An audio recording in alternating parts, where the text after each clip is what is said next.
Bapak lihat Pak, kan negara kita ini berkembang terus Pak. Apalagi yang namanya IKN kita itu kan perlu listrik semua Pak. Yes. Apalagi kita akan pindah ke sana.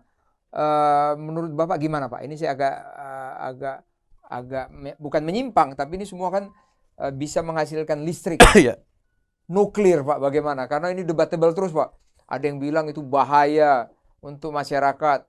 Kalaupun penempatannya itu harus di daerah sepi dan lain segala macam. Itu mungkin kan perlu FS lah ya, visibility Pak. Menurut Bapak gimana Pak?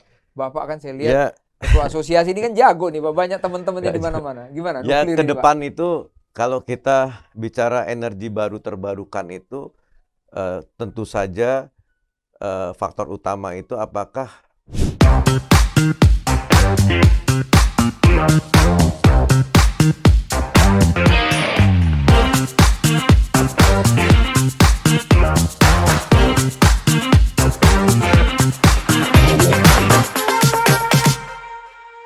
Publika Podcast, minim sensasi, penuh informasi, mainkan. Halo Publikans, dimanapun berada, ketemu lagi dengan saya, Iskandar Sitompul. Hari ini kita akan membahas tentang energi baru terbarukan atau EBT.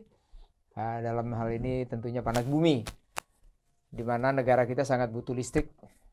Siapa lagi yang saya undang hari ini adalah Ketua Asosiasi Panas Bumi, Bapak Priyandaru Effendi, mempunyai spesialis dari Tulsa University di dekat Oklahoma, Amerika Serikat. Tentunya ahli dalam sebenarnya bidang minyak, tetapi pindah sekarang kepada panas bumi. Tentunya saya akan memperkenalkan. Apa kabar Pak Priyandaru? Baik, alhamdulillah baik. Pak Is, apa kabar? Sehat Pak. Alhamdulillah. Saya ngundang ketua asosiasi Pak. Saya lihat Pak Pri. Taunya saya kira siapa itu ya. Rupanya teman main golf juga rupanya negara atau Indonesia kecil Pak ya. Bener Pak, kecil Pak. Sekarang kita ketemu lagi di meja ini Pak ya. Iya. Jadi, ya mudah-mudahan saya bisa bantu informasi. Jadi begini Pak. Jadi podcast saya ini Pak gini, mencerdaskan masyarakat kita Pak dalam segala bidang. Ideologi, politik, sosial, budaya. Nah, ini kita masalah ekonomi lah ya Pak ya. Masalah ekonomi ini masalah energi yang kita butuhkan Pak. Akhir-akhir ini saya lihat masalah EBT ini banyak didengung-dengungkan oleh Presiden Republik Indonesia, dalam ini Kementerian SDM. Kita akan menuju green energy, kita akan menuju macam-macam itu Pak. Nah, saya mau lihat gini Pak, negara kita ini adalah ring of fire. Ring of fire itu di mana panas di mana-mana Pak. Dan ini di catatan saya buka di literatur itu, Indonesia ini mempunyai potensi 40% dari kebutuhan dunia Pak. Artinya kita kan hebat sekali Pak. Nikel kita jago, kelapa sawit kita jago, apalagi timah dan lain sebagainya Pak. Ini kan potensi yang harusnya merupakan rezeki dari Yang Maha Kuasa Pak. Menurut Bapak gimana? Bisa nggak kita sejahtera nanti 2045 dengan EBT ini? Menurut Bapak gimana? Ya insya Allah Pak. Tapi benar tadi introduction dari Pak Iskandar itu bahwa negara ini sangat kaya dan sangat di-bless oleh Allah Subhanahu wa Ta'ala. Iya, itu salah satunya adalah kekayaan energi dalam hal ini terbarukan ya. Jadi kita sangat ada positif ada negatif. Positifnya karena kita ring of fire. Ring of fire itu berarti ada sumber energi panas bumi yang bisa kita kembangkan, diolah menjadi listrik atau direct use langsung ya. Itu terletak jalurnya dari Sabang turun ke Jawa ya. Terus kemudian Bali, Flores, terus naik ke atas ke Sulawesi, sedikit di Maluku. Ya, nah negatifnya atau impact jeleknya itu adalah gunung berapi. Jadi ada potensi meletus gitu. Jadi ada manfaat, ada mudaratnya. Tapi saya lihat terhadap itu manfaatnya jauh lebih banyak daripada mudaratnya. Ya, jadi kita itu mempunyai cadangan yang katanya berdasarkan hasil survei yang ada itu nomor 2 terbesar di dunia setelah Amerika. Betul. Ya, terus kemudian kita punya potensi itu sekitar 24 giga. 24 giga, betul. Berarti Indonesia hari ini punya kalau nggak salah sekitar 60 giga listrik dari Sabang sampai Merauke. Jadi itu cukup besar kita potensi. Potensi itu bukan berarti kita punya segitu, tapi potensi adalah siap untuk dikelola. Siap ada jumlah sebesar itu yang mungkin bisa didapat, tapi ada faktor resikonya. Betul. Ya, jadi itu harus di studi dibor, didapatkan cadangannya. Nah, itu baru kita bisa bilang segini kita punya besaran untuk bisa membangkitkan listrik. Ya, tidak semua bisa diambil juga. Tidak semua bisa ya. diambil. Ya, nah, itu sebenarnya 24 giga. Ya. Nah, Indonesia itu memakai energi panas bumi pertama kali itu di tahun 1983 lah. 1983. 83, 84, tapi developmentnya proyeknya start sebelum tahun 80. Ya. Itu dilakukan oleh Pertamina Geothermal Energy di lapangannya mereka yang namanya Kamojang. Sampai hari ini masih produksi.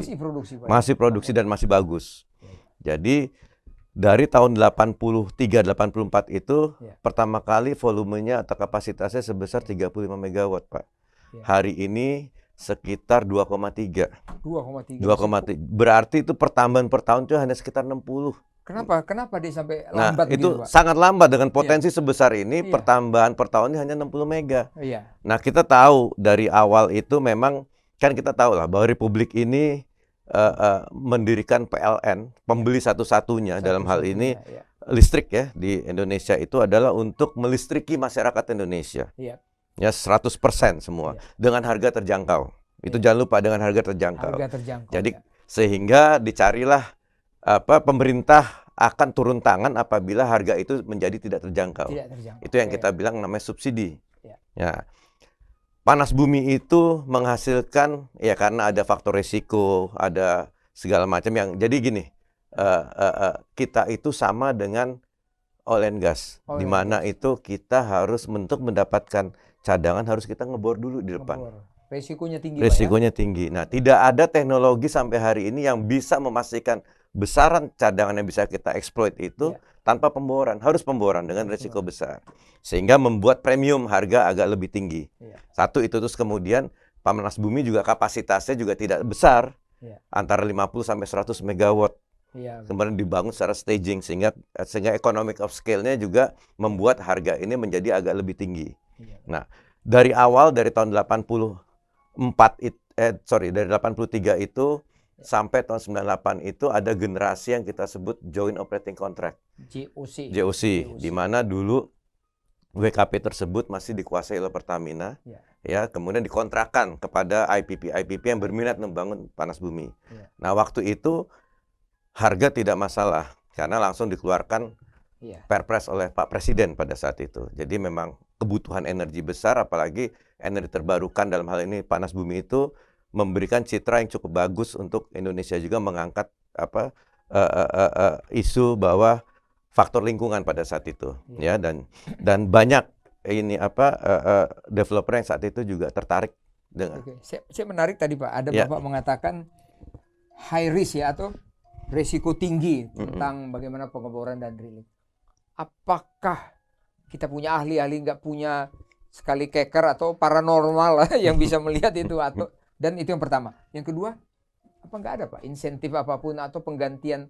Kalau saya nggak salah kalau di perminyakan itu drilling kalau gagal-gagal kan diganti Pak atau gimana? Mungkin pengalaman Bapak sebagai ketua asosiasi panas bumi Pak. Kalau ahli tenaga ahli pemboran terus geologis kita udah nggak kalah lah. Orang Indonesia luar biasa, sudah hebat-hebat sekarang. Ya kan, udah hebat-hebat nggak kalah lah. Nah, kalau mengenai itu kan yang disebut cost recovery, Pak. Cost recovery itu adalah bukan automatically bahwa ngebor gagal diganti, enggak, Pak. Jadi syaratnya itu, jadi di oil and gas itu berlaku di oil and gas. Jadi syaratnya cost recovery itu terjadi apabila discovery kita bisa menjadi komersial. Nah, bayarnya in kind. Jadi gini, misalnya ada dapat 100 barrel, ya. Dinyatakan secara komersial, terus kemudian ongkos pemboran katakan ekivalen dengan ini nggak bayar uang, bayar minyak, ekivalen dengan 40 atau 50 barrel itu diambil dulu. Nah, kemudian on top of itu sisanya baru di split, ada yang 85-15, ada yang 90-10, itu tergantung dari generasi PSC-nya itu sendiri. Gitu. Panas bumi enggak, panas bumi kita sistem royalty, Pak. Royalty karena kita tidak ada yang dibagi. Kalau itu oil and gas kan ada yang dibagi, ada produk equity-nya bisa di split. Ya kan? Kalau kita kan enggak. Kita kan semacam royalty itu jadi kita dapat nanti pemerintah kita bayar ke pemerintah royaltinya dari gross kapasitas. Setelah menghasilkan ya Pak. Setelah menghasilkan gitu. Setelah menghasilkan kita bayar grossnya. Jadi generasinya beda. Makanya kita kalau gagal ya kita tanggung sendiri. Tanggung sendiri. Oil and gas pun juga sama. Kalau tidak, misalnya dia ngebor, gagal, tidak berproduksi, tidak komersial, ya dia hilang duitnya. Oh, setelah berproduksi baru Setelah ada berproduksi, penggantian, Pak, ya? gantinya pakai minyak. Oke Pak. Jadi sebenarnya berarti kita harus berupaya sama sekali, Oh dong, Pak, iya, ya, baru oh dia iya, oh iya. Jadi Oke. tetap ada resiko di sana. resiko, Pak. Terus kalau begini, Pak, pemerintah kan sekarang gini, Pak, ada fosil, ada energi baru terbarukan. Gimana pendapat Bapak? Karena saya lihat kalau saya baca di literatur itu pemerintah dalam hal ini Kementerian SDM Pak Arifin akan membuat komposisi bahwa fosil demikian, EBT demikian dan lain sebagainya. Menurut pandangan Bapak bagaimana? Apakah ini ada untuk merangsang investor atau bagaimana menurut Bapak? Ya, jadi yang namanya energi itu kita tidak bisa put all eggs in one basket. Iya, Sama seperti energi. Tidak bisa kita rely hanya fosil saja, hanya terbarukan saja, hanya ini tidak bisa. Tetap harus ada yang namanya energy mix. Iya. Kita sudah punya PP-nya tahun, kalau nggak salah nomor 79 tahun 2014. Itu masing-masing ada, batu bara porsinya segini, Oke. terus kemudian air segini, gas segini, minyak segini, ada tuh semua. Ada semua, Pak, ya? Cuman porsi energi terbarukan memang lebih besar. Iya. Tapi mereka saling berkomplementari, tidak saling bersaing gitu. Masing-masing punya porsi. Jadi kalau nanti ada satu menghilang, ada satu mungkin harga terlalu mahal, yang lain bisa mengisi gitu. Itu jadi tidak. Subsidi lah ya, subsidi. Iya, Subsidi. jadi itu grand strategi energy blueprint yang sudah sangat bagus. Tinggal bagaimana bisa melaksanakan itu tercapai. Karena pada saat itu dibuat roadmap-nya sampai 2050. 2050, Sampai Pak, ya? 2050 itu. Nah, sekarang memang pemerintah sudah mendengungkan lagi namanya net zero emission tahun 2060 atau lebih cepat. Iya. Di mana mereka rencananya mau start phasing out Iya. power plant batu bara itu 2035 atau lebih cepat. Ya kan, otomatis roadmap-nya harus berubah lagi. Iya, Pak. Dan kita lihat kan begitu banyak tadi, Pak, ya, ada yang fosil, ada nih. Terus ada kalimat, Pak, saya dari Direktur PLN tentunya, bahwa sekarang oversupply katanya. Jadi apa ya? Penambahan-penambahan tidak ada. Menurut Bapak gimana? Kalau dibilang oversupply, tapi kadang-kadang di daerah-daerah masih mati lampu juga, Pak. Iya. Gimana Iya, menurut Bapak? kalau saya bilang oversupply ya mungkin saja hari ini, tapi kan Iya. demand selalu tumbuh, Pak. Iya kan kita punya industri Nggak di mungkin, mana-mana kan. demand tumbuh. Kalau ekonomi tumbuh pasti demand tumbuh, nggak mungkin turun. Jadi itu akan catch up lagi. Sekarang tinggal Oke. pertanyaannya adalah mau Iya. kita sediakan listrik dulu lebih banyak atau kita carikan demand lebih banyak dulu gitu. Harusnya ya kita harus siap dulu dong ya, Pak, ya. Nah, Jadi cuma semua- ya memang kan beban juga kalau Oke. listriknya kita sediakan lebih banyak. Iya. Iya kan, terus sementara demand-nya tumbuh pelan-pelan, jadi selama demand belum tumbuh itu kan berarti harus ada yang menanggung tuh. Oke, Pak. Iya kan? Ya itu Iya, pilihan. Kalau ada- itu pilihan, ada yang ada kayak satu hitung-hitungan. negara saya pernah Iya. baca di artikel kalau nggak salah, lupa saya, itu menyediakan listriknya dulu. Iya. Baru datang kayak semut sama gula aja. Iya. Jadi ada yang ditaruh gulanya dulu, semutnya pada datang gitu. Betul. Iya kan, Pak. kalau ini atau kita cari dulu semutnya di mana gitu, Iya. baru kita taruh gulanya supaya pada datang gitu. Atau harus itu negara kuat kali, Pak, ya. Iya, Kalau kita negara berkembang ini negara mungkin berkembang harus iya. sama-sama, Pak, Tapi ya. kalau saya selalu percaya ada listrik pasti industri tumbuh. Nah, terus kalau dengan tarif, Pak, banyak kan saya lihat itu ada perpresnya, Pak, ya, yang 2022 itu ya, Pak, ya. Iya. Gimana menurut Bapak tarif-tarif itu? Karena gini, Pak, semua di dunia ini namanya businessman atau investor pasti yang kayak tadi antara gula dengan semut tadi. Kalau gulanya ini bagus, dalam hal ini gulanya ini kan pasti tarif, Pak, ya. Iya. Kalau investor ini kan lihat nih, menurut Bapak gimana? Kira-kira pandangan Bapak? Karena saya lihat gini, Pak, saya baca juga di artikel itu. Ada perusahaan A tinggi, ada perusahaan B ini. Mungkin ada hitung-hitungannya, mungkin kalau dia menghasilkan megawatt besar, mungkin harganya kecil atau gimana menurut Bapak? Ya, jadi intinya kan kalau panas bumi itu kan beda sama contohnya kayak air, Air, Pak. kayak mungkin kayak PLTU Iya. yang dimana dia kayak air itu kita bisa ngitung debitnya dari awal, Iya. bisa tahu berapa potensinya. Iya. Bukan potensi, bisa dikembangkan langsung Iya. karena kita bisa ngitung debitnya berapa, Iya. terus statistiknya setiap musim panas berapa bisa ketahuan. Iya. Nah, kalau panas bumi itu tanpa dibor itu tidak bisa, kita bisa tahu. Tadi sudah bilang tanpa dibor kita tidak tahu berapa cadangan yang kita bisa angkat, Betul. gitu kan? Betul. Nah, sehingga itu sangat mempengaruhi keekonomian kita karena resikonya selalu besar. Nah, menjawab ke pertanyaan Bapak mengenai tarif, Jadi tarif Perpres itu sebetulnya kita mengusulkan lain, asosiasi mengusulkan lain. Asosiasi Itu semua mengusulkan dari lain. asosiasi, Pak ya? Kalau yang di Perpres tidak. Oh, tidak. Tidak, Ya. kita mengusulkan lain. Ya. Jadi skema yang kita usulkan tidak seperti yang ada di Perpres. Namun begitu ya kita tetap harus melihat aturan sudah ada, kita need to find a way to work it out. Ya kan? Nah, saya melihat di situ sebetulnya kita sudah bersurat dengan kementerian itu, intinya adalah ya satu, negosiasi dengan buyer dalam hal ini PLN harus dikasih waktu batas. Ya, berapa lama? Jangan ibaratnya kita suruh bertanding tinju tapi nggak ada rondenya. Sampai pingsan, Pak ya? Sampai pingsan ya? Pingsan. Berarti investor juga jangan sampai kolaps ya, Pak ya? Iya, jadi kasih waktu 6 bulan berapa? Kalau tidak tercapai, habis itu ditunjuk independent consultant lah. Pemerintah dalam hal ini harus ikut aktif karena energi terbarukan ini adalah gamenya pemerintah. Kenapa?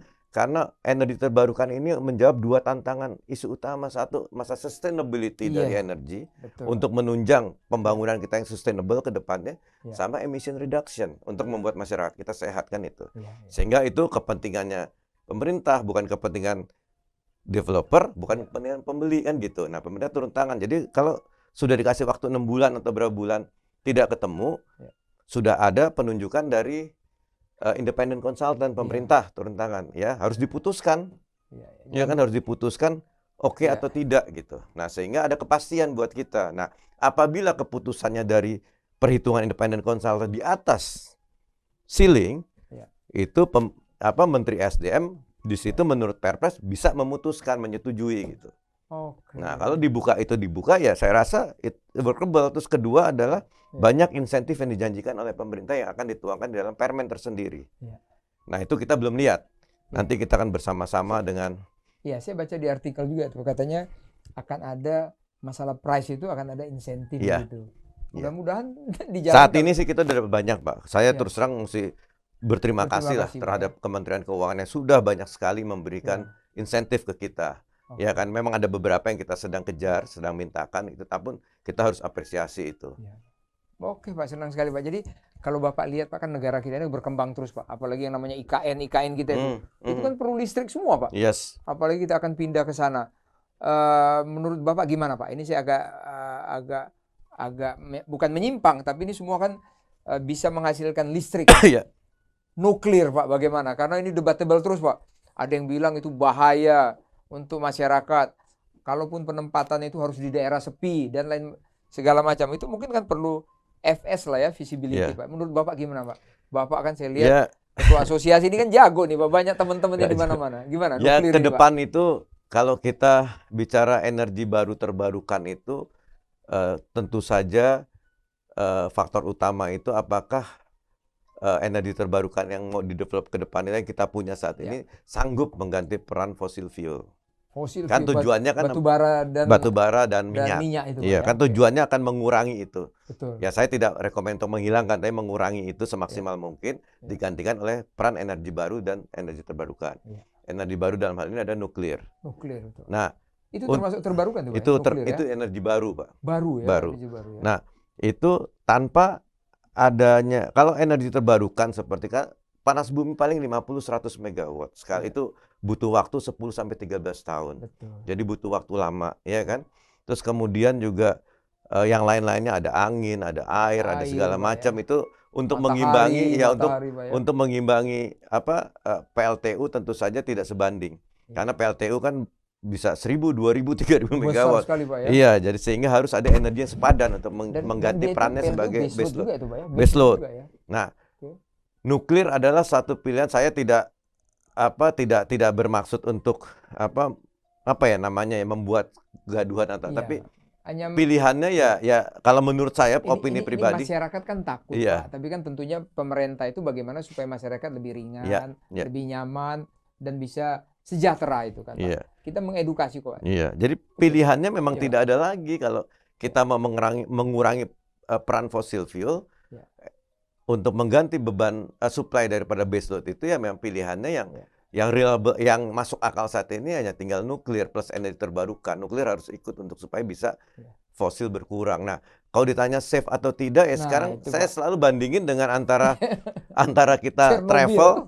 antara kita travel naik pesawat sama naik mobil. Oke. Iya kan? Iya. Naik pesawat itu safety-nya itu paling bagus, jauh lebih bagus daripada mobil. Mobil lebih sering kecelakaan, pesawat jarang. Memang begitu crash itu memang Jadi meninggal itu langsung. jadi media habis-habisan semua iya, itu, Pak, ya. exactly gitu. Tapi kan terus Iya. diimprove. Safety itu terus diimprove gitu Iya. kan dibanding mobil. Mobil sehari mungkin ratusan atau ribuan Karena udah tabrakan. biasa aja. Iya, ya dan harus kita ingat itu dari Iya. ratusan atau mungkin ribuan power plant nuklir kan negara-negara Eropa, Semua US segala pakai, Pak, pakai ya. nuklir. Itu kan kecelakaan hanya 2 ya. Satu Asia Tenggara ada yang pakai nggak, Pak? Belum Asia ada ya? Tenggara belum ada. Asia Jepang ya, Asia Tenggara Jepang belum. ya, Asia Asia Jepang. Jepang ya. Iya. India belum, Pak ya? India, waduh saya belum Belum, Pak ya. belum Jepang sepertinya. yang udah pasti Jepang apa itu, sudah Pak? pakai. Fukuoka, Fukushima. Fukushima ya. Nah, jadi ada 2 kecelakaan Fukushima. power plant nuklir itu yang terjadi, Ya. satu di Chernobyl, Ya. ya, satu lagi Fukushima. Fukushima. Kalau kecelakaan saya tidak bisa komen lebih banyak mengenai Chernobyl, tapi kalau yang Fukushima itu sesuatu yang tidak bisa kita predik karena Ya. memang itu tsunami segitu besar, tidak ada yang pernah bisa menstudi di sana bahwa itu akan terjadi, tapi ternyata terjadi kan. Ya. Nah, sehingga bisa dilihat bahwa safety terhadap nuklir itu sangat-sangat ketat ya. gitu.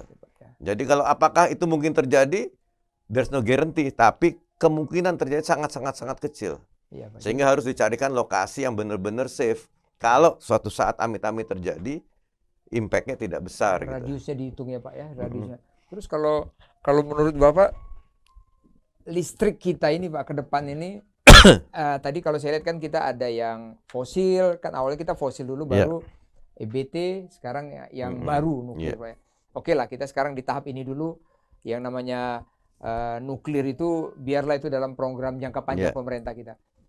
Menurut Bapak mampukah kita mengaliri listrik ke seluruh Indonesia ini, apalagi dikaitkan dengan, saya masih baca di artikel juga atau di media itu kadang-kadang masih ada kok, apa itu, Pak, kapal-kapal listrik dari Turki, dari mana-mana itu. Menurut Bapak gimana? Itu kan sifatnya ini, Pak, Insidentil aja. Pak. Insidentil. Kita punya energi sangat banyak kok, asal bisa dipergunakan secara optimal. Memang sekarang kita kendalanya adalah masalah kemampuan. Ya kan tadi saya sudah bilang bahwa tugas PLN utama itu adalah melistriki masyarakat Indonesia 100% dengan harga terjangkau. Kita kan tahu kesejahteraan tingkat kesejahteraan kita memang belum merata atau masih jomplang. Memang pemerintah sudah memberikan subsidi, namun begitu harga energi terbarukan itu tidak murah. Sehingga mungkin sekarang fiskalnya belum mencukupi, tapi saya yakin suatu saat itu pasti akan ada solusi untuk bisa melistriki masyarakat Indonesia. Tapi kuncinya adalah energi terbarukan harus segera digalakkan. Digalakan, Pak. Harus digalakan gitu. Ya, apalagi kita kan potensi kita begitu banyak. Oh iya, kita macam-macam. Dunia ada di Indonesia. Itu untuk panas bumi saja. Dan kan boleh kita menjual listrik, Pak. Misalnya kita kan presiden ini kan maunya semuanya itu apa? Dari hulu ke hilir. Hilirisasi. Saya juga ada dialog dengan pakar-pakar itu minta supaya hilirisasi itu diundangkan. Jadi biar ganti pemerintah, hilirisasi itu tetap berlaku. Nah, kalau potensi kita begitu banyak, kenapa nggak kita gali, kita jual mungkin ke Singapura, Malaysia, Asia Tenggara lah, Pak ya? Kan memungkinkan itu kalau kita lakukan. Memungkinkan gitu. Memang energi terbarukan itu downside-nya adalah dia tidak bisa diperdagangkan seperti komoditas seperti oil and gas. Ya kan? Kita kalau contoh minyak, kalau kita ngebor minyak terus dapat cadangan yang cukup secara komersial, kita bisa jual ke market di mana harganya adalah harga yang drive oleh market gitu. Jadi bisa ditreat sebagai komoditas. Belum ada nih, Pak. Kalau ini ya kita pembelinya hanya PLN. Hanya PLN semua energi terbarukan. Pembelinya tunggal. Apa ada di negara lain mungkin? Ya, kita kan ini tidak mengenal, bukan mengkritik. Benar, kita kan tidak service. Iya, kita kan untuk listrik itu tidak mengenal pembeli lain selain PLN. Jadi memang PLN itu masih dipertahankan sebagai sarana untuk melistriki masyarakat Indonesia. Karena jangan sampai kalau nanti misalnya yang saya tahu, yang saya baca pernah jangan sampai nanti kalau diprivatisasi atau diperkenalkan bayar lain, masyarakat hanya melihat saja, yang tidak mampu hanya nonton saja dengan harga listrik mahal, tidak mampu jadi akhirnya nonton saja gitu. Nah, kalau dengan harga PLN pemerintah bisa menjamin kebutuhan masyarakat. Bisa subsidi. Iya, bisa, jadi kalau misalnya oke. harganya tidak sesuai, pemerintah Ya. bisa subsidi lewat PLN dan itu dibolehkan menurut Jadi peraturan yang ada berlaku. keunggulan kelemahan semua Pak ya. Yes, Jadi yes. mungkin pemerintah cari titik Yeah. tengahnya dicari Yeah. semua Pak ya. Yeah. Terus kalau ini Pak, kalau saya lihat masalah supporting pemerintah Pak, kan Menteri apa itu, Pak LBP itu Menteri Investasi selalu mencari investor, campaign kemana-mana dengan deputi investor dengan para dubes-dubes kita. Iya. Gimana Bapak lihat investor kita, iklim investasi kita di Indonesia khususnya masalah kelistrikan ini Pak? Kalau saya melihat dari angle-nya panas bumi lah Pak. Panas bumi, oke. Panas bumi itu Bapak kan, ketua asosiasi ya, nih soalnya, oke. ya panas bumi itu kan Ya. kendala utamanya itu adalah yang paling besar adalah masalah keekonomian. Keekonomian. Yang diterjemahkan atau yang sejalan dengan tarif Oke. harga jual yang kita bisa jual ke PLN. Ya, oke. Jadi masalahnya di situ. Kalau untuk panas bumi nggak perlu lari-lari cari-cari investor keluar Pak, di dalam negeri juga banyak udah siap. Pribumi banyak juga Pak ya? Banyak. Jadi kita pribumi terus berkongsian sama perusahaan-perusahaan besar yang memang gamenya mereka adalah untuk berinvestasi di panas bumi. Itu banyak. Cuman memang kendalanya itu saat ini yang belum pernah mendapatkan sustainable resolution atau resolusi jangka panjang untuk masalah tarif ini belum mendapatkan penyelesaian jangka panjangnya gitu. Iya, Pak. Sehingga ya pemerintah masih berusaha untuk mencari yang terbaik dari segi aturan. Nah, makanya aturannya berubah terus gitu. Tadi kan Bapak bilang di dalam Indonesia juga banyak investor. Oh, banyak Pak. Kalau saya nggak salah nih Pak, saya baca juga di artikel itu masalah investasi. Kan itu harus ada pendamping orang perusahaan Indonesia kan Pak? Siapa Pak? Orang Indonesia yang memang benar-benar pernah menggali masalah listrik ini yang Bapak. Ya, kita kan ada. Jadi seperti ini kita bukan iklan Pak. Oh iya, kan ada. Biar tumbuh lagi semua investor. Ada Pertamina Geothermal, sekarang kita PGE, tahu Pak, ya? IPO. Ya kan, dia sudah IPO ya kan, itu dalam rangka untuk membesarkan perusahaan, memperbaiki kinerjanya mereka supaya bisa lebih transparansi sehingga memancing investor untuk masuk lebih banyak. Ya kan, terus kemudian juga ada Supreme Energy. Kemudian ada juga Medco masuk gak itu Pak? Medco juga ada, iya makanya Medco. Jadi banyak gitu. Dan mereka perusahaan-perusahaan nasional tersebut itu bisa memancing atau mendatangkan investor untuk bisa bersinergi untuk mensupport pengembangan panas bumi untuk kedepannya gitu. Karena ini sangat seksi kok, panas bumi itu sangat seksi. Sangat seksi, Pak. Sangat seksi gitu. Sangat seksi, banyak gitu yang mau. Jadi don't worry, pemainnya juga sekarang kita sedang menunggu realisasinya dari implementasi Perpres yang baru kita terbitkan. 2000 berapa ya? 116 ya berapa? 112 2022 Pak ya. Iya. Tapi di situ saya baca Pak, kalau saya nggak salah nih saya baca itu kan berlaku beda Pak ya. Dengan fosil dengan tarif sendiri, dengan EBT sendiri ya Pak ya.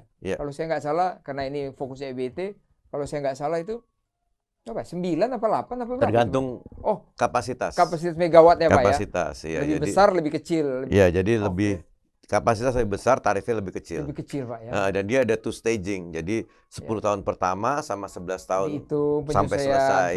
Iya. Jadi listrik ini menarik sekali Pak. Kenapa? Dia kan objek vital nasional. Ini harus dilindungi banget Pak. Iya, benar. Terus bagaimana berinvestasi kan kita gini Pak. Kadang-kadang di daerah itu Pak masalah sosial itu sangat tinggi Pak. Pengalaman Bapak, misalnya Bapak ketua asosiasi, paling tidak kan Bapak di salah satu perusahaan ini Pak. Masalah sosial gimana Pak? Biar investor tahu nih Pak. Masalah sosial itu akan selalu ada di Indonesia ya. Jadi bukan cuma panas bumi aja, bukan cuma energi terbarukan, semua proyek buat jalannya. Pasti akan ada demo protes. Nah, itulah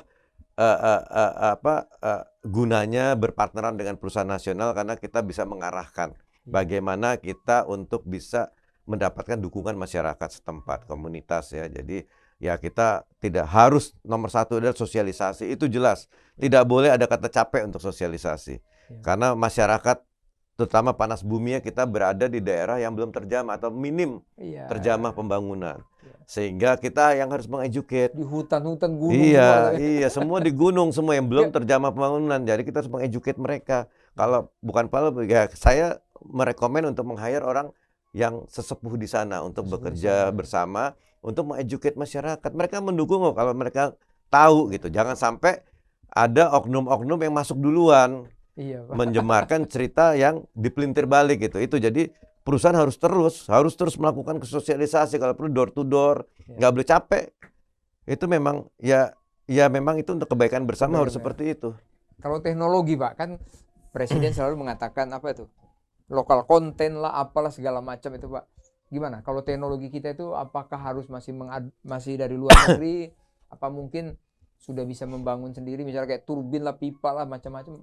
Menurut Ya Bapak saat gimana, ini kan turbin kita belum bisa ya. Pak? Belum bisa, Pak. Belum bisa. Jadi mau nggak mau kita masih tergantung sama negara luar. Oke. Nah, kalau pipa ada yang sudah bisa diproduksi dan ada juga yang belum bisa diproduksi, sehingga kita harus mengimpor dalam bentuk green pipe, kemudian diolah di negara ini. Ya. Ya, mungkin ada di Batam, di Cilegon, atau di mana untuk di trading, di chroming supaya siap pakai gitu. Iya. Nah, itu bagian dari perhitungan dari TKDN. kita. Cuman memang sekarang ada pro kontra lah. Ya. Saya nggak ngebela yang mana, tapi pro kontra karena memang TKDN itu memberikan harga yang lebih mahal daripada kalau kita impor langsung gitu. Betul. Ya, nah itu yang PR pemerintah, bagaimana karena kan kita investor diminta untuk nurunin harga, harga efisien, harga kompetitif ya. Tujuannya ya kalau itu harus kita dapatkan ya TKDN itu kalau bisa harganya dibikin sekompetitif mungkin gitu, sehingga kita menurunkan cost kita kan. Betul. Ujung-ujungnya nanti tarifnya lebih murah. Bagus, Pak. Pak, ini masalah listrik ini, Pak, kan kalau saya lihat ini kan perlu dukungan pemerintah, Pak. Kenapa? Ini kan di satu sisi dia dibutuhkan masyarakat luas. Ya. Di satu sisi dia ada investor yang mempunyai biaya sangat tinggi. Ya. Bapak lihat tadi Bapak udah sebut kalau nggak salah Menteri Keuangan sudah banyak membantu. Ya. Kalau regulasi lain apa, Pak, selain Menteri Keuangan, Pak? Ya, ini selalu masalah klasik di negara ini. Gimana, jadi Pak? Kan kita harus ada kepastian hukum, Pak. Iya, kita joke-nya itu kita bilang energi terbarukan, yang terbarukan kesulitannya, Pak. Enggak, jadi bisa diminimalis gitu, Pak. Ya, jadi ya ini antar kementerian biasanya. Jadi kayak contoh aja, kayak misalnya kita ada potensi di dalam Taman Nasional konservasi lah di daerah Sumatera. Ya? Bukan, lebih dari itu, Taman Nasional. Kalau hutan lindung nggak ada masalah. Nah, itu dulu kita ngerubah undang-undang, yang Undang-Undang 27 2003 itu kita rubah jadi 21 2014 kalau nggak salah. Itu tujuannya agar kita bisa masuk ke Taman Nasional, ke daerah yang lebih sakral daripada di atas tingkatannya dari hutan lindung. Karena apa? Karena kita itu bukan tambang.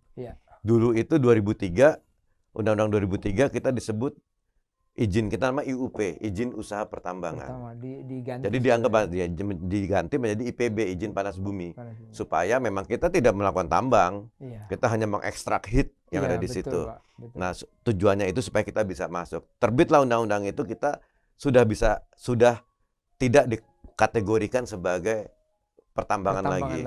Panas bumi. Panas bumi. Nah, begitu kita mau masuk sana ternyata ketahuan ada isu ini UNESCO. TRHS, Tropical Rain Sumatra Heritage. Iya kan, jadi nggak bisa masuk lagi. Nah, sekarang kita sudah berusaha untuk bisa sejalan in paralel, mendapatkan restu dari Kementerian Kehutanan supaya kita bisa masuk ke sana, karena biar bagaimanapun itu kan ininya Indonesia, kepentingan Indonesia, sehingga setidaknya kita juga hanya minta kecil kok, paling cuma 50-60 hektar, nggak banyak untuk panas bumi.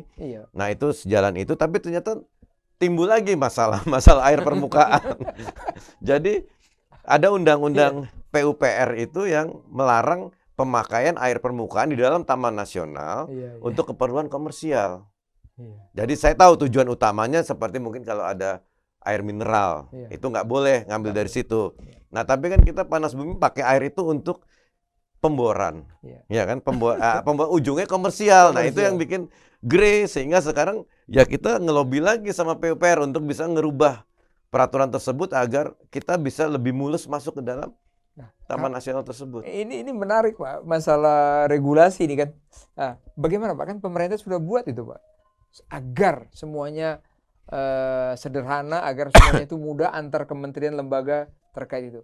Dengan yang paling terkenal itu Undang-Undang Cipta Kerja atau Iya, Omnibus Law. Omnibus Law. Harusnya kan itu bisa Iya, di ini itu Pak, ketinggalan, Pak. di adjust Pak ya, udah jalan itu Pak. Ketinggalan, enggak, Oh, jadi ketinggalan malah. ketinggalan itu. Jadi Oh, karena kan kemarin kan banyak sekali, Pak. Jadi Iya, mungkin karena dikejar waktu, ada yang iya. ya mungkin ya karena terlalu banyak isunya mungkin nggak semuanya bisa ke jaring gitu. Oh, jadi ini ketinggalan Pak. Kan Ketinggalan. boleh amandemen nanti. Mudah-mudahan bisa diamandemen gitu. Diamandemen, Pak. Tapi kita berharap lah karena Iya. kita tidak melakukan mengambil air tersebut untuk tujuan komersial, Iya. kita hanya untuk pemboran sama domestik pemakaian lah untuk mungkin air cuci segala macam, tapi tidak untuk komersial. Gitu. Komersial. Cuman memang hasilnya kita untuk komersial. Pak. Nah itu jadi, dan ini kan energi kan sangat dibutuhkan, apalagi listrik oleh masyarakat sekitar gitu. Tanpa, Jadi sampai ada orang bilang mana lebih bagus tidak ada air tidak ada listrik itu. Pernah itu ada joke kayak gitu Pak. Sama-sama kita bilang nggak bisa dibeda-bedakan. Semuanya kita perlu kita bilang gitu. Iya. Pak, sebelum kita akhiri ini Pak, banyakkah orang asing yang berinvestasi listrik di Indonesia Pak? Dalam hal ini EBT. Banyak. Oh banyak Pak. Banyak Pak. Banyak Sekali Pak. Banyak karena ya orang asing itu kan sekarang negara-negara maju terutama kan sudah memikirkan impact daripada rumah Go green. Rumah kaca, impact rumah daripada penurunan temperatur itu kan. Jadi pengen dunia jauh lebih sehat lah. Kita tidak mau nanti kalau dunia lebih panas terus kemudian es di kutub utara mencair, semua tenggelam gitu. Dan itu sangat mungkin terjadi. Iya, Pak. Ya, jadi kita juga dengan kesadaran bersama itu sekarang kita sudah lebih concern terhadap lingkungan. Oleh karenanya negara maju yang mempelopori kita untuk lebih care terhadap lingkungan, makanya mereka ada yang mau beli karbon kredit segala macam supaya orang juga berusaha, supaya negara-negara berusaha untuk mengembangkan memakai energi yang sifatnya tidak menambah beban dari dunia ini dengan menaikkan temperatur. Bapak kira-kira sebagai ketua asosiasi yakinkah itu bisa kita membuat supaya dunia ini semuanya nyaman atau bagaimana Pak? Emisinya dan apalah, polusi dan sebagainya. Kalau saya melihat, saya ya optimis lah. Jadi bahwa memang saat ini panas bumi masih terseok-seok pengembangannya karena masalah tarif itu affordability antara keekonomian proyek melawan affordability. Tapi saya yakin sesuatu yang bagus pasti akan berjalan someday. Tinggal kita cari, ini matter of time lah, mencari. Karena saya ngelihat pemerintah juga sudah berusaha untuk terus berevolusi mencari terobosan-terobosan agar ini berjalan gitu. Suatu saat pasti ketemu middle ground-nya. Terus pendapat Bapak, ini kan tentunya pembinanya adalah Kementerian SDM. Yes. Bagaimana Bapak lihat kementerian kita apakah peduli? Oh iya, peduli sekali Pak. Menteri SDM itu sebetulnya kalau dari segi birokrasi sekarang sudah sangat maju, sudah sangat dipangkas lah. Cepat di sana gitu. Cepat di sana. Cuman kan kita tahu deal pembeli, tadi saya bilang pembeli dari energi terbarukan hanya satu, PLN. Nah, PLN ini stakeholdernya dari pemerintah banyak. Kalau dia itu untuk tarif itu yang regulasinya kan regulatornya SDM. Betul. Kemudian shareholdernya BUMN. Terus kemudian kalau subsidi ke Menteri Keuangan. Ya kan. Nah, ini tiga ini kan harus jadi satu nih untuk menyetujui gitu. Jadi perlu waktu atau perlu diskus yang banyak, Pak, masing-masing. Jadi tidak bisa satu kementerian memutuskan semua, tidak bisa. Harus bertiga ini harus sepakat gitu ya. Menteri Keuangan harus sepakat dan kalau ada subsidi timbul, terus kemudian Menteri SDM menghitung tarif berapa yang kemudian Menteri BUMN yang sebagai shareholder harus ngelihat nih. Iya kan, bahwa ini akan membuat kehidupan PLN sulit nggak ke depannya gitu. Itu semua harus bersinergi jadi satu. Kadang saya lihat itu Menteri Keuangan masih mensubsidi PLN Pak ya sekian triliun gitu Pak ya masih mensubsidi. Karena kan ada biaya pokok produksinya PLN itu yang ditekan, yang di-cap oleh pemerintah sehingga PLN itu di beberapa tempat terutama untuk masyarakat kurang mampu itu harga jualnya di bawah ongkos produksinya mereka. Nah itu subsidi itu yang dibayar pemerintah. Kan di Kementerian SDM kan ada juga kan dirjennya Pak ya, dirjennya ada Pak ya, Pak siapa itu ya? Pak Deden. Oh, Dirjen itu Dirjen Energi Terbarukan Ah, dan Konservasi Energi. iya, Ya, direkturnya itu juga ada kan. direkturnya ada. Pak Haris itu kalau saya Pak nggak salah. Haris, Direktur Panas Bumi. Bagus Pak semua. Jadi komunikasi lancar semua Pak ya. Iya. Jadi Ya, kalau gitu kita tinggal menunggu waktu ya Pak ya. tinggal menunggu waktu, insya Allah, Pak. Jadi mudah-mudahan semuanya berinvestasi Iya, di panas iya. bumi nih Pak. Ya, saya percaya kok. Saya percaya kalau kita diberikan harga yang menarik, fair lah, nggak Fair, fair Pak, lah. fair, Jangan ya. berkata bahwa ya pengusaha kan di mana mau untung, Pak. Iya nggak ada Iya yang kan, dari rugi, Pak. proyeksi dari Iya. depan kita lihat, oke, harga ini Iya. memberikan kita margin yang cukup. Itu akan Berbondong-bondong Pak, ya. berbondong-bondong masuk untuk mengembangkan panas bumi. Iya, dan kan itu yang tadi kalimat pertama tadi kan boleh dijual kan Pak keluar Boleh, kan. boleh. Kita mungkin saat ini belum ada menjual keluar Pak, belum ada. Belum, karena terakhir ada saat ini memang prioritas negara ini untuk mementingkan yang listrik ya, terutama listrik internal dulu untuk Pak, ya. internal dulu gitu. Sehingga kan dulu ada beberapa seperti Surya yang dari Batam jual ke Singapura sementara di hold dulu kan. Iya, ya enggak, soalnya kan menarik begini Pak kan tadi ini saya kenapa membongkar ini kan kita tujuan untuk kesejahteraan masyarakat. Ya. Presiden selalu mengatakan hilirisasi. Semua tadi udah kita ulangi lagi tuh masalah nikel dan sebagainya. Nah, ini potensinya 40% dunia ada di sini. Artinya kan kita besar sekali potensi kita. Oke lah. Kita buat dari hilirisasi, kita buat di sini power plant semuanya, kita jual ke negara tetangga kita kan dekat semua ini, Pak. Iya. Berarti kita sebenarnya masih bisa sejahtera melihat dari potensi panas bumi yang ada kita, Pak ya. Masih bisa, setuju Pak. Setuju, apalagi Bapak Pak. ketua asosiasi. Setuju, sangat setuju Pak. Setuju, Jadi saya sangat setuju bahwa kalau kita memaksimalkan pemakaian energi terbarukan apalagi panas bumi itu tentu saja memberikan banyak kesejahteraan, keuntungan untuk masyarakat terutama sekitar daerah kita.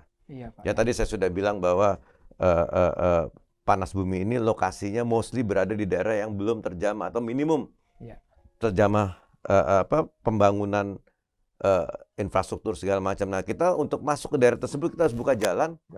Nah, buka jalan itu berarti membuka koneksi antara daerah yang yang belum terjamah pembangunan ke daerah kota terdekat gitu.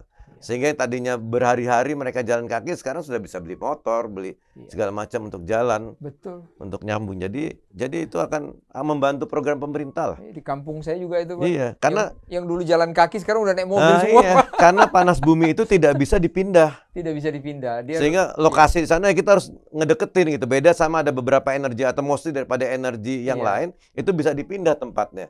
Ini kita nggak bisa, kita harus mendekati resource-nya ada di mana. Misalnya kayak apa itu hidro itu juga kan.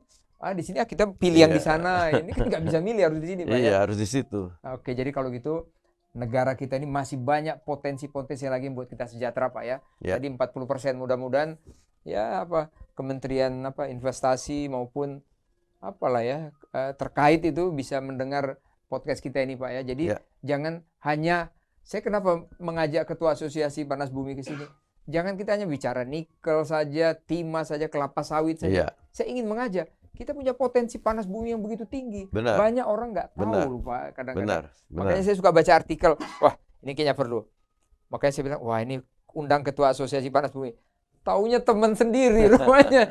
Sering main golf ya, Pak ya. Memang dunia ini kecil, Pak. Iya, kecil lah. Pak Priyandaru yang saya hormati, saya banggakan. Saya terima kasih sekali, Pak. Kita bisa mengupas gini. Tujuan saya satu, Pak. Membantu pemerintah agar 2045 bahwa kita ini negara yang sejahtera. Jadi banyak potensi yang bisa kita mainkan lagi. Tentunya kita harus mengekspos atau menyampaikan kepada masyarakat melalui media. Salah satunya ya podcast kita ini, Pak. Ini salah satu, saya purnawirawan TNI. Darah saya ini bukan merah putih lagi, Pak. Udah semuanya lagi NKRI, Pak. Jadi saya kepingin negara kita ini maju. Sama, Pak. Terima kasih sekali, Pak. Saya tutup dulu, Pak ya. Terima kasih. Publikan dimanapun berada, kita sudah sekian menit membahas bahwa negara kita ini hebat sekali, banyak potensi yang belum kita gali. Sekarang saya sampaikan panas bumi merupakan potensi idaman segala investor. Terima kasih, sampai ketemu lagi para publikan dimanapun berada. Pak, terima kasih, Pak. Terima kasih, Ketemu Pak. lagi.